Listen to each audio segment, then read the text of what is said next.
Look at the camera. Look at you. Go. Check it out, it's your boy, Wild Wayne. And you know, everything is kind of topsy-turvy right now with the coronavirus, COVID-19.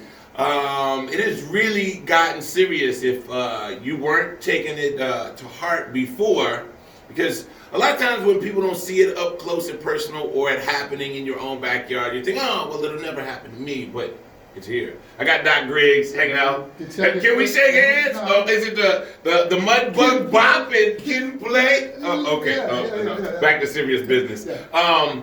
But I posted some stuff online kind of as a response to some of the things going on. Mm-hmm.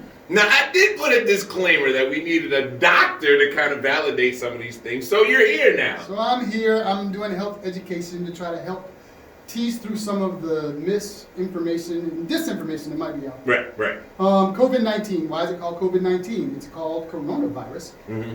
2019. Real simple, right? Mm-hmm. It comes from a class of viruses. This is not the first time we've seen the coronavirus. Right. The common cold is a coronavirus. Okay. This is what we would consider like a rogue cousin. Everybody got it in their family. The cousin one of every uncle's that cousin does its own thing, which is Right. why it's called a novel coronavirus. The first time you see this type of virus in humans, we call it novel. Okay. So it's a novel, but there's nothing fun about it. It's a novel coronavirus, COVID-19. What we know, it started in Wuhan, China, it spread to Italy, South Korea. It's called a pandemic now because it's seen in multiple countries. When you see the same disease affecting multiple countries, you call it a pandemic. Now, what do we know?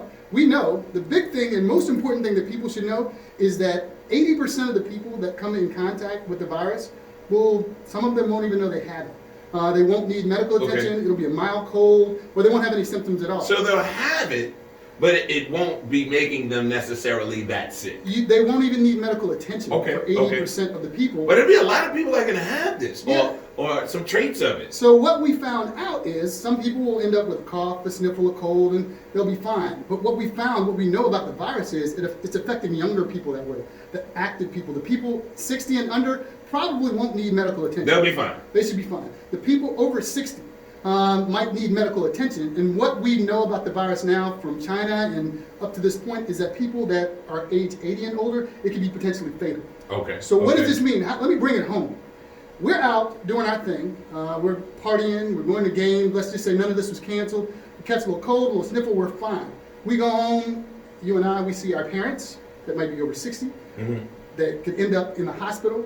We go hug our grandmother. The same thing we're feeling fine with that put our parents in the hospital could potentially kill our grandparents. So it'll have a completely totally different reaction to them. The virus will definitely, in one of the older people, it'll have some different effects. That could be detrimental. Why? Because they're more likely to have these chronic diseases that compromise their immune system. Their immune systems are busy fighting other things, so they're not quite as strong as the healthy people, and it could affect them more adversely the older they get, which is why at about age 60, we're thinking that people need to go to, they don't need to, but they might need hospitalization or go to the doctor, and people that are 80 and above, it could potentially be fatal. So while you are partying, you don't want to put your mom in the hospital and kill your grandma. Wash your hands. Wash your hands. That's the simplest thing you can do. It's the big thing. Pay attention to all of we've learned from other countries at this point what to do. So we can get ahead of this thing and know what to do to mitigate it. The biggest thing you can do for yourself is wash your hands, preferably with soap. Stop buying up all the hand sanitizer. There ain't nothing left. The reason you're going to the grocery store and the drugstore to stock up is in case you're exposed to the virus, you have to self-quarantine, which means you have to stay in your house. I pray that you have soap in your house. If not, buy some soap. If not, you're nasty. Let me ask you a question about that, though. I read something that the outer covering of this virus, that soap actually kind of breaks it down a little bit and weakens this virus? So is there any truth to that? You are actually correct. It's not just this virus. It's most bacteria and germs. Here's the thing. The hand sanitizer and the soap. Hand sanitizer dissolves what's called the lipid-soluble viruses. The lipid covering. Well, the lipid covering, and when it gets in our body, the alcohol, the 60 to 90% alcohol, it's the friction. Once it dissolves it, you rub your hands together, you rinse it off, and the virus goes away. Wash. Sing the ABC. Sing Happy Birthday. 20 seconds. Whatever. Sing. With soap, it's the same thing. What happens is you take the soap. The soap is a lipid itself. So it gets with the lipid, it helps break it away from your hands and rinses down the drain. But you gotta, the 20 seconds is when you're actually lathering the soap. Okay, now my next question to you is, say you are a person, whether you're younger or middle-aged or older, and you feel sick. Yes. Like you're coughing, Yes. or the runny nose, Yes. or Yes. maybe headaches or whatever. Yeah. What should a person do? So at that point, first of all, the other thing, the symptoms of this particular symptom, we know that is a dry cough. A cough that is not producing any phlegm. When you hear about patients that have had Like you're hacking. there's a hack, but nothing's coming up. There's no Okay. stuffy nose. There's none of that. And then a fever. You take your temperature above 100.4. Okay. Fever above 100.4, and then a dry cough. What you should do then is you should call your doctor's office. Don't run to the ER yet. Call your doctor's office, ask what you should do, and then take the appropriate steps. So Do not will people be achy too? Or just the dry cough what we know and right the now is heightened dry temperature? cough and a heightened temperature that Okay. lasts. One patient even said, I think he was on one of the cruise ships, he said at first his symptom was just a fever.